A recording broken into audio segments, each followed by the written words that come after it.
গরমের সময় দুপুরবেলা ক্রিকেট ম্যাচ একটা আলাদাই আনন্দের ব্যাপার। কিন্তু গিয়ে দেখলাম কেউ আসেইনি মাঠে, মাঠ ফাঁকা। অপোনেন্ট টিমেরও দেখা নেই, আমাদের টিমেরও কারোর দেখা নেই। তারপর আস্তে আস্তে সবাই এলো এবং পিচের মধ্যে আমাদের এখন এখানে দেখছি বান্টিদাকে, বান্টিদা পিচ পরিষ্কার করছে, আমাদের লেগ কাট বান্টি। এই যে বান্টিদা আমাদের। পৃথিবীর এমন কোনো কাজ নেই যে বান্টিদা করতে পারে না। তারপর খেলা শুরু।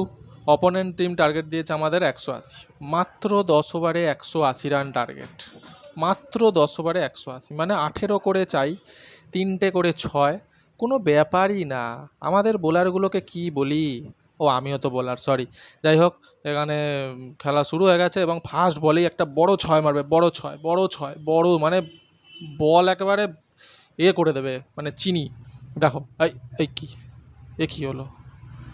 বান্টিদা বলছে কী হলো কেসটা, আমাদের 180 রান টার্গেট তো, 80 রান না। বান্টিদাও অবাক। তারপরে আমার দিকে তাকাচ্ছে, আমি বান্টিদার দিকে তাকাচ্ছি। বান্টিদা বলছে কী করছিস রে, তুই ভিডিও করছিস কেন? এইসব ভিডিও করিস না। তারপরে আবার খেলার মধ্যে আমরা সিরিয়াস। এই ম্যাচটা কিন্তু আমরা 1 বল হাতে রেখে এই ম্যাচটা জিতে যাই। আর আমাদের ব্যাটসম্যানদের এখানে অসংখ্য ধন্যবাদও বলতে হয় যে এত সুন্দর ব্যাট করার জন্য, বোলারদের খারাপ দিনে এত সুন্দর ব্যাট করে বোলারদের সম্মান রক্ষা করেছে, তার জন্য আমাদের ব্যাটসম্যানদের হ্যাটস অফ।